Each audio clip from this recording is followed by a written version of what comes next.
Hello guys, what's up? It's Fractured, and today I wanted to bring you another CSGO video, but I'm going to do something a little different today. Instead of doing some random moments or gameplay or something, I'm going to be talking about a topic that not a lot of people know about. In my personal experience, it's been brought up and people give all kinds of false ideas and everything, and I did some research on it, and by research I mean I just Googled it a lot.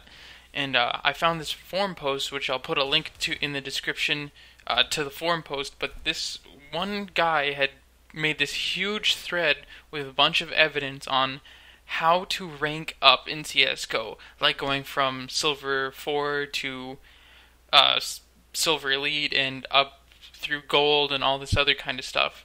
And he gave a lot of ideas and told a bunch of evidence about how he figured all of this out.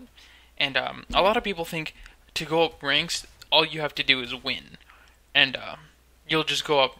And usually people think, oh, it's a certain number of games, or oh, if you get a certain number of kills and blah blah blah, or this and that, or if you play a certain number of game, like just winning and all this stuff, then you'll go up in rank. But on this forum post, he said that that's not really true. Winning is a huge part of it, but it's not how many games you play.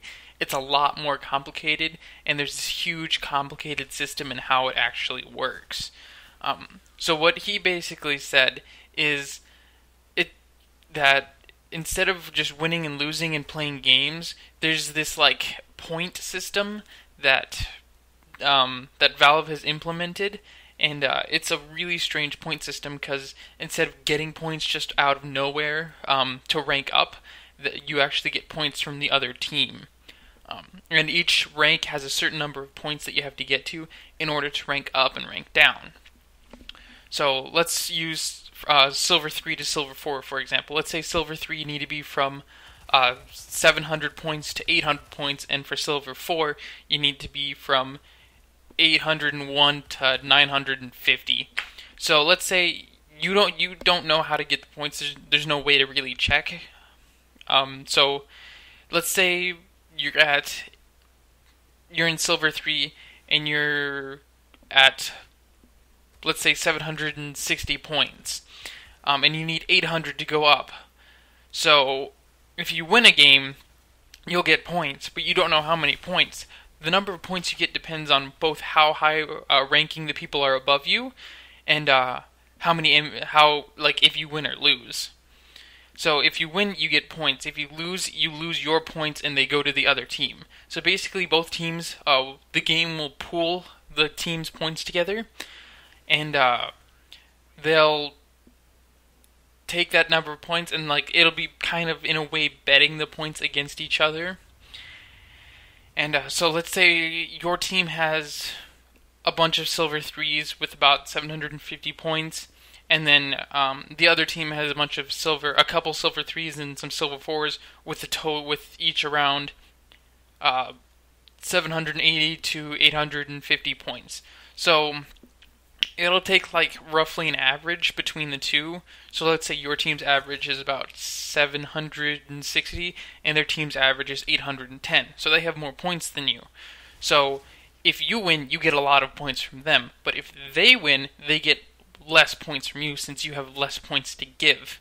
So it's kind of like a curve that they take points from. It's really hard to kind of visualize. It'd be better if I was drawing it, but I'm not because I'm lazy.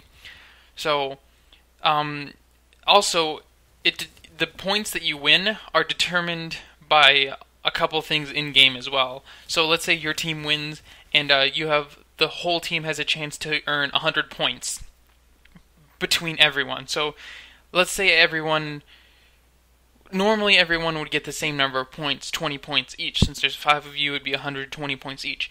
But then the number of points also changes based off of MVP awards that you earn. Let's say one person has 7 MVP awards, you have 2, and then some other people have some other amount. Since you have way less, you're going to be getting less points, and the person with 7 is going to be getting way more of that portion of points. So that person with 7 is going to get probably somewhere around 30. You're going to get somewhere around 10 to 15 points added to your score. and so on and so forth. And so really the way to get these imaginary points from the other team is to win most of all, because if you lose your points. If you win, you gain their points. And the other thing to do would be get a lot of MVP stars, whether it's planting the bomb, headshots, eliminations, all this other kind of stuff that you can get MVP awards for. So getting MVP awards basically gives you more points from that like total amount that they get. And so basically, instead of you do have to win games, and it's not a set amount of games that you have to win in a row, or this or that. It's this weird point system that Valve has implemented. And then there's also all kinds of other things that go into it, like little bitty details that I'm not really so up to date on. You'd have to check the forum in order for those little bitty details. But the guy who I'm like referring to, he put a lot of time into it. Like, he used multiple accounts to try to test his theory. He did this and that, and it was a lot of work for him. So if you want, go to the forum, see if you can like give him a hey, cool advice and all this, or cool information, whatnot. Leave a comment on that and everything.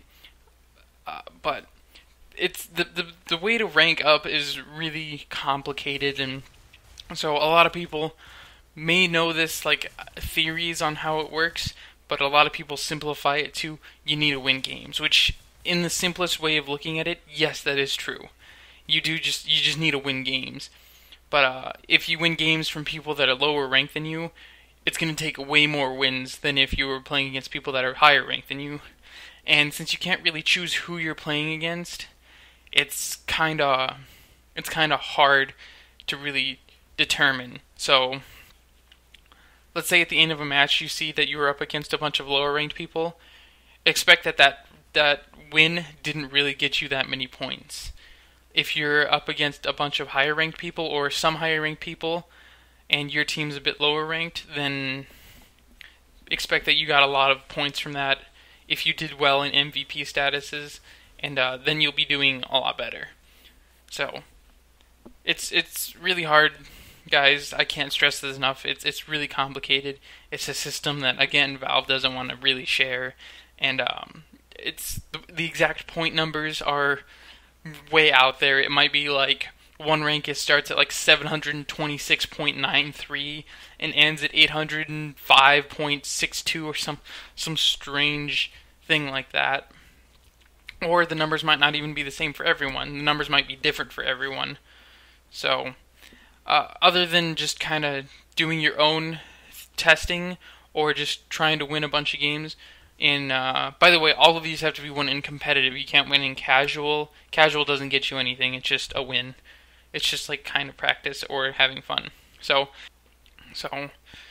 other than that, guys, there's not really much else to say on the whole ranking system. Thank you guys for watching. I really appreciate it.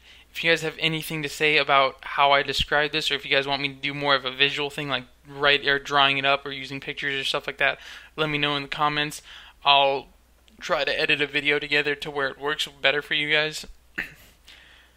And if you guys liked this video, if you thought it was informative, go ahead and leave a like. If you want to see more stuff like this, or more CSGO videos, or more random videos, go ahead and subscribe to my channel. I'll be putting out a lot more content. And thank you guys for watching, and I'll see you guys later. Bye-bye.